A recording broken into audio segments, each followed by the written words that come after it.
Even when he's not slicing and dicing, Freddy Krueger still leaves an impression. Welcome to Watch Mojo, and today we're counting down our picks for the top 10 Freddy Krueger moments. What's wrong, Joey? Feeling tongue-tied? For this list, we're taking a look at the burn-scarred Nightmare Man's most iconic moments. I'll get you, my pretty, and your little soul, too! Number 10, Heather vs. Freddie, rematch, Wes Craven's new nightmare. Okay, where's the man? I don't know. He had me, but then you let me go. After a long hiatus, creator Wes Craven returned to the series with what could have been a fitting finale. This metatextual riff on the formula features actors Heather Langenkamp and John Saxon playing themselves, while a demon takes on Freddy's form and terrorizes them. The more she realized, what she had in her hands was nothing more or less than her life itself. Craven appears as himself as well, writing the script for the film as it unfolds. Heather, thanks for having the guts to play Nancy one last time. At last, Freddy's back where he belongs. Regards, Wes. Critics and fans often consider this one of the greatest sequels, and it's at its best during the final act, which cleverly recalls moments made famous in the first film. The final battle between our heroine and our villain reminds us just what made Freddy so scary in the first place.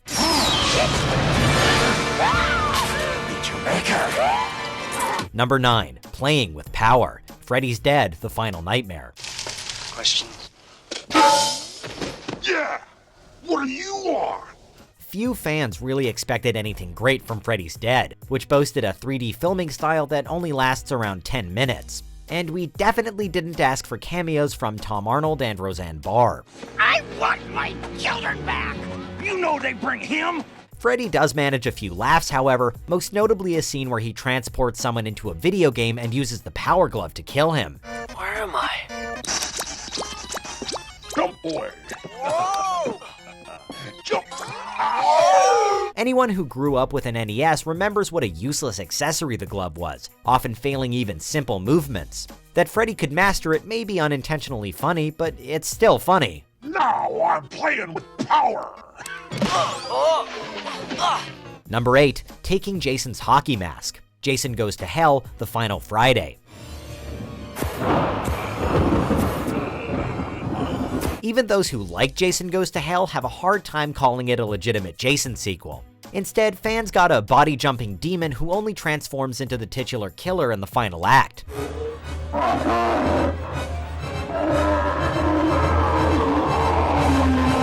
Studios had been trying to get Freddy and Jason together since 1987.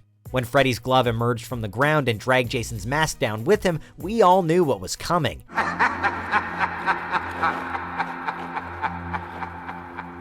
We just wish it hadn't taken another 10 years.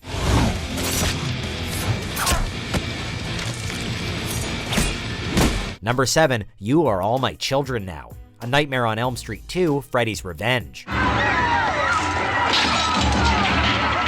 After the surprise success of Craven's first film, New Line wanted a sequel as soon as possible. 1 year later, horror director Jack Shoulder released what is quite possibly the strangest entry in the series. Hey, Grady, you remember your dreams? Only the wet ones. No talking. Nevertheless, the premise is fairly nifty, with Freddy possessing a young boy in order to kill in the real world. He succeeds in the end, going on an uber-violent rampage at a pool party.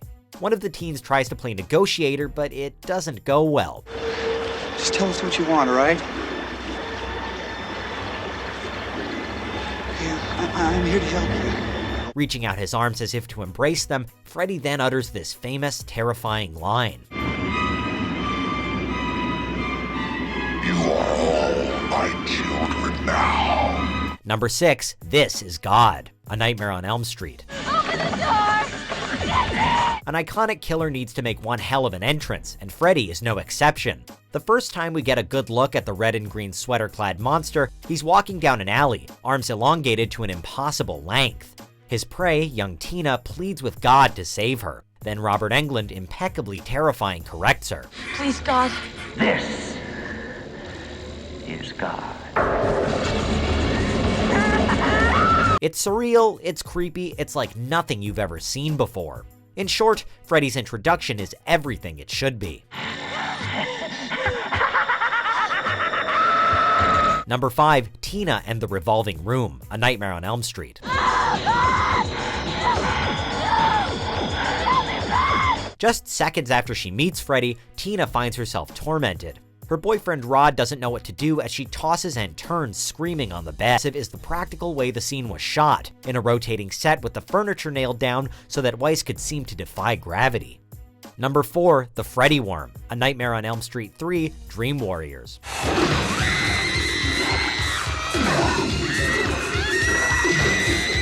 Dream Warriors was the first sequel to show promise in the franchise, with Craven returning as screenwriter and the talents of newcomers Frank Darabont, Chuck Russell, Patricia Arquette, and Lawrence Fishburne combining to create something genuinely different. Few moments in Elm Street's legacy are as fondly remembered by fans as the Freddy Worm. Oh my God. In the film, Arquette plays one of the last of the children whose parents murdered Krueger, and she has the power to pull others in her dream.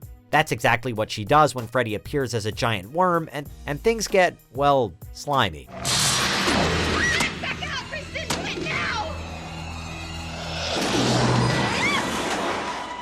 Number 3, Phone Call from Freddy, A Nightmare on Elm Street. Glenn? Before the terrible Michael Bay-produced 2010 remake, it was always an unspoken fact that Freddy Krueger wasn't just a child killer while alive, but most likely a molester as well. This is hinted at multiple times throughout the series, but the first most frightening reference comes from the first film's eerie, obscene phone call. Oh, brilliant. What if Glenn tries to call? After murdering Nancy's boyfriend Glenn in a cascade of blood, Freddy calls Nancy to mock her. He even transforms the phone mouthpiece into his own, licking the teenager in one of the film's biggest jump scares. I'm your boyfriend now, Nancy. Number 2, The Final Showdown, Freddy vs. Jason. I mean, you got these teensy-weensy little things, and Jason has got this big old thing like... 16 years after the pairing of Freddy Krueger and Jason Voorhees was first pitched, the nightmares aligned.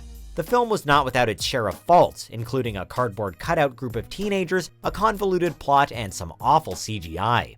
But there's no denying that once Freddy and Jason shared the screen, it gave audiences exactly what they wanted, a relentless, sometimes even slapstick bloodbath. Now, it's time to put this bad dog to sleep. For good! Before we reveal our number 1 pick, here are some honorable mentions. How's this for a wet dream?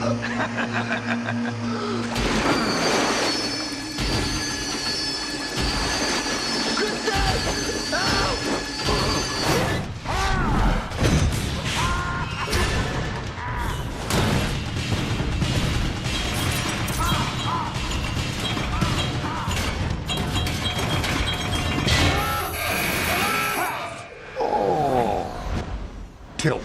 Come on, Freddy. Can't you catch me? I'm gonna split you in two.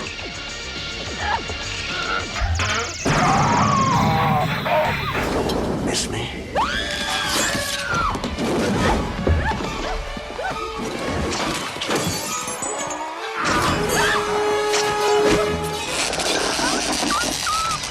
This is it, Jennifer.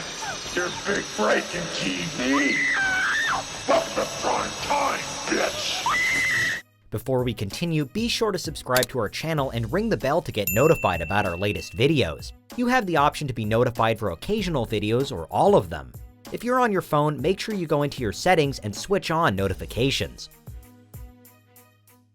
Number 1, Freddy the Poltergeist, A Nightmare on Elm Street. Two friends coming for you. 3, 4, better lock your door. One of the key reasons Wes Craven's original film works so well is that, though he doesn't really show up until the first 20 minutes, Freddy's presence oozes out of every frame. From the jump-roping girls and their creepy rhyme to Charles Bernstein's haunting score, even the sun-drenched streets of California feel menacing. 9, 10, never sleep. So scary. When I woke up, it seemed like he was still in the room with me. But even before you get your first glimpse, something much scarier happens. As Nancy sleeps in her bed, the specter of Freddy pushes against the wall and hovers over her, almost ready to burst out. The anticipation is intense, made all the better by the simple practical effect used to get the shot. It's moments like these that keep you up at night. Do you agree with our picks? Check out this other recent clip from WatchMojo and be sure to subscribe and ring the bell to be notified about our latest videos.